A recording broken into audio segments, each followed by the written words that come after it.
ఇస్తాను అని వాళ్ళు చెప్పంగానే మనం జబర్దస్త్ మానేసి లేదంటే డైలీ నడిచే రొటీన్ వచ్చే ఖర్చులు మానేసుకొని ఇంట్లో కూర్చోలేంగా. ఇప్పుడు అది నడుస్తోంది కాబట్టి కొంచెం జనాల్లో కనబడుతున్నాం కాబట్టి మనం ఇంకా గుర్తుపెట్టుకుంటారు. ఆ చనువుతోటి మనం ఆఫీస్కి వెళ్ళగలుగుతున్నాం. ఇప్పుడు అది లేక ఈ సినిమాలే వస్తున్నాయని కూర్చుంటే ఈ సినిమా రాకపోతే అలా రాలేదుగా. అందరూ ఏమనుకుంటారు, జబర్దస్త్ నడుస్తాం కదా బాగానే సంపాదించుకుంటున్నాడు అంటారు. కానీ జబర్దస్త్లో ఎంత సంపాదిస్తున్నాడు అనేది టీం లీడర్లకి మాత్రమే తెలుసు. వాడికి వచ్చే పేమెంట్ ఎంత, వాడు ఇచ్చే పేమెంట్ ఎంత. చూసేవాడు ఏమనుకుంటాడు, ఏంటి కారులో తిరుగుతున్నారు అనుకుంటారు. కానీ కారు కొనడం చాలా ఈజీ, ఈఎంఐలు కట్టద్దు. ఇల్లు కొనడం చాలా ఈజీ. అంతేగాని ఇప్పుడు ఆ జబర్దస్త్ వస్తుంది కదా అని చెప్పి లైఫ్ని రోడ్డు అలానే బండి మీద వెళ్తూ బతకలేంగా.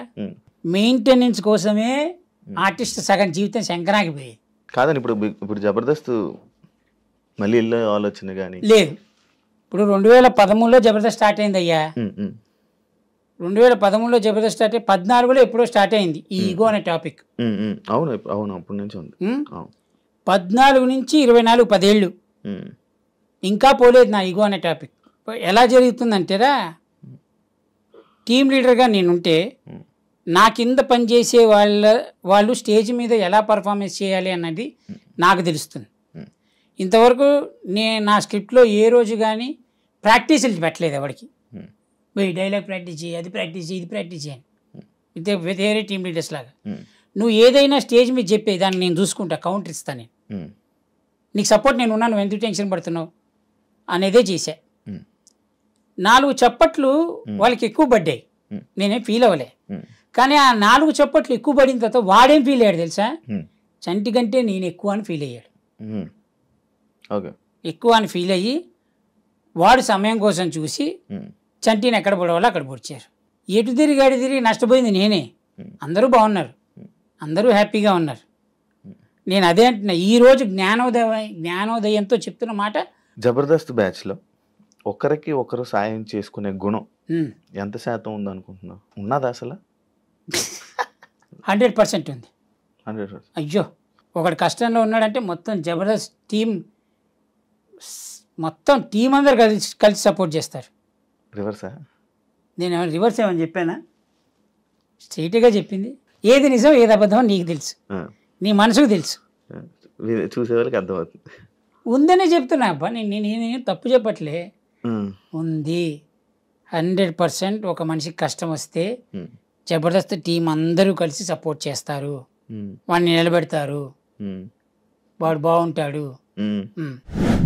ఇప్పుడు సీరియస్లీ మనం ఇప్పుడు సినిమాలు చూస్తున్నాం, సినిమాలలో కూడా ఇలాంటి కంటెంట్ ఉంటుంది. ఇలాంటి కంటెంట్ లేనిది లేదు.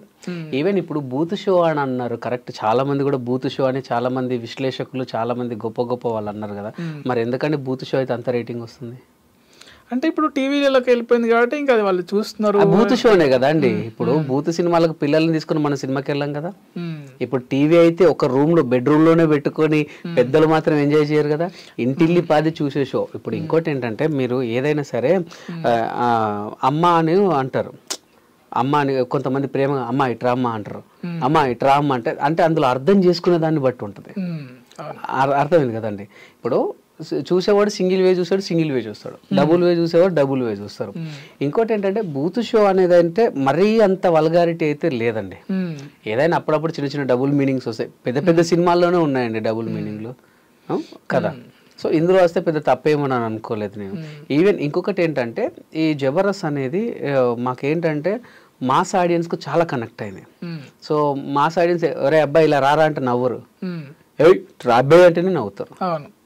ఇప్పుడు పెద్దవాళ్ళు ఉన్నారు అనుకోండి, చాలా పెద్దవాళ్ళు అంటే కొంచెం హయ్యర్ అఫీషియల్స్, వాళ్ళు టీవీలు చూడరు.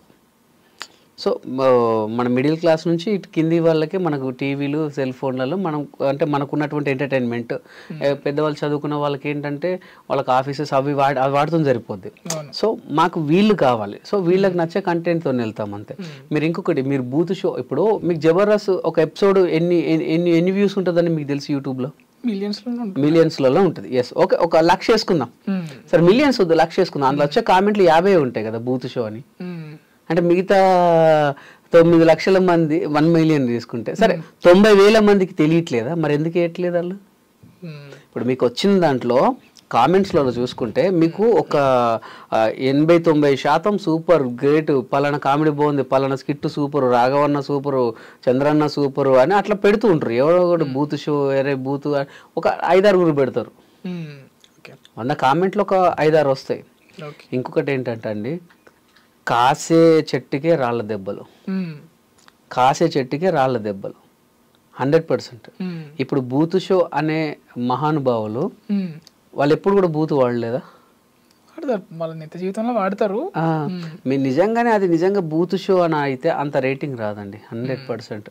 అంటే గిట్టని వాళ్ళు పుట్టించింది అది అంతే, అంతకు మించి ఇంకేం లేదు. అంటే నేను ఒకటే అంటానండి, సరే వాళ్ళ వ్యక్తిగత విషయాలు నాకు అనవసరం, ఎందుకంటే వాళ్ళకి ఏమనిపించిందో నాకు తెలియదు. కానీ నేను చెప్తాను, నేను అదే చెప్తున్నాను, వాళ్ళ వ్యక్తిగత విషయాలు నాకు సంబంధం లేదు, వాళ్ళకి ఏమనిపించిందో నాకు తెలియదు. కానీ ఎప్పుడు కూడా మన తల్లిదండ్రుల్ని చీత్కరించుకుంటే సమాజం కూడా మనల్ని అలానే చూస్తుంది.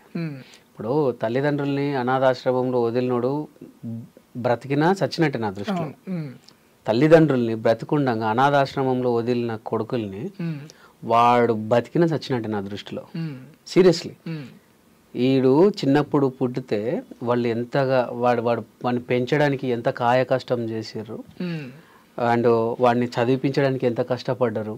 వాడు చిన్నప్పుడు ఇట్లనే టాయ్ చేసుకున్నా లేకపోతే బట్టల్లో పోయినా వాళ్ళు చీగొట్టిర్రా? పోనీ నాకు ఇది కావాలని ఏడిస్తే వాళ్ళు కాదన్నారా? నిన్ను చదివించి నీకు ఒక ఉద్యోగం ఇప్పించి పెళ్లి చేయించి పెళ్ళిళ్ళు చేస్తే ఇవాళ వాళ్ళు ఒక ఏజ్కి వచ్చిర్రు అని చెప్పి వాళ్ళ దగ్గర ముసలి వాసన వస్తుంది, బట్టల్లో విసర్జించుకుంటున్నారు అని చెప్పి నువ్వు అక్కడేసిన చిన్నప్పుడు వీళ్ళు అట్లా చేసిర్రా? ఒకవేళ వాళ్ళు నేను ఇదే చేస్తే ఈరోజు నీ బతికేంది? అవునా కదండి? వాడు లేనిది అసలు వీడెవడు? ఇప్పుడు వచ్చిన పిల్లలు ఎవరు? ఇప్పుడు నువ్వు నీ కొడుకు వీడికి ఎప్పుడైనా చిన్నప్పుడు జ్వరం వస్తే వాళ్ళు ఎంత తల్లడిల్లిరు, వీడికి ఏదన్నా అయినా కూడా ఎక్కడి నుంచి అప్పు తీసుకొచ్చి వాడిని బాధించిన రోజులు. ఇప్పుడు నీ కొడుకు చేస్తలేవా? రేపు వాడు కూడా నేను అంతే చేస్తాడు. సో అదే విధంగా అన్నం పెట్టినటువంటి జబర్దస్త్ని కానివ్వండి, మనల్ని ఆదరించి 10 మందికి పరిచయించిన జబర్దస్త్ని కూడా ఎప్పుడు కూడా దాన్ని బ్యాడ్ చెప్పొద్దు. బ్యాడ్ చెప్పిన వాళ్ళను ఖచ్చితంగా సమాజం కూడా అలానే చూస్తుంది 100%. ఎందుకంటే బిఫోర్ జబర్దస్త్ నేను ఎవరిని, ఆఫ్టర్ జబర్దస్త్ కదా వెంకీ మంకీ. ఇప్పుడు నేను ఏదైనా సినిమా ఆఫీస్కి వెళ్ళినా, ఎక్కడికన్నా వెళ్ళినా వెంకీ గారిని గుర్తుపట్టి మనల్ని కూర్చోబెట్టి, ఇప్పుడు నార్మల్ ఆర్టిస్ట్ వెళ్తే ఆడిషన్స్ తీసుకుని పంపించేస్తారు, మేము వెళ్తే కొంచెం మాట్లాడి టీయో కాఫీ వచ్చి వెంకీ వచ్చింది కదా ఏదో ఒకటి ఇచ్చేద్దాంలే అన్నట్టు మాట్లాడతారు. నేను అనేది ఏంటంటే మనం ఎక్కడి నుంచి వచ్చినాం అన్నది మూలాలు మర్చిపోవద్దు.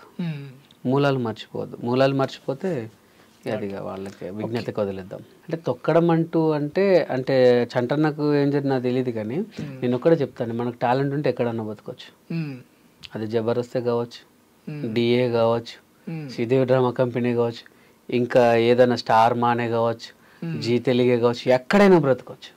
ఇప్పుడు నేను మన ఐ డ్రీమ్లో పనిచేస్తున్నానండి, నాకు టాలెంట్ ఉంది, మీరు యాంకరింగ్లో మీరు సీనియారిటీ, మీరు నన్ను దొక్కారు, నాకు వర్త్ ఉంది, నేను ఇంకొక అడికి వెళ్ళి చేసుకుంటా, ఇంకో ఛానల్కి వెళ్తా. సరే ఇంకో ఛానల్ కూడా నన్ను అక్కడ ఇంకొక సీనియర్ ఉన్నాడు నన్ను దొక్కేశాడు, ఓన్గా పెట్టుకుంటా, నేను పోరాడేంత వరకు పోరాడతా. ఒకప్పుడు ఏంటంటే సినిమా ఒక్కటే లోకం ఉండేదండి, సినిమా ఒక్కటే ప్రపంచం ఉండే. ఇప్పుడు 100 ప్రపంచాలు, యూట్యూబ్, సినిమా, ఇన్స్టాగ్రామ్ ఇన్ఫ్లుయర్స్ ఒక రోజుకు 10,000 సంపాదిస్తున్నారు.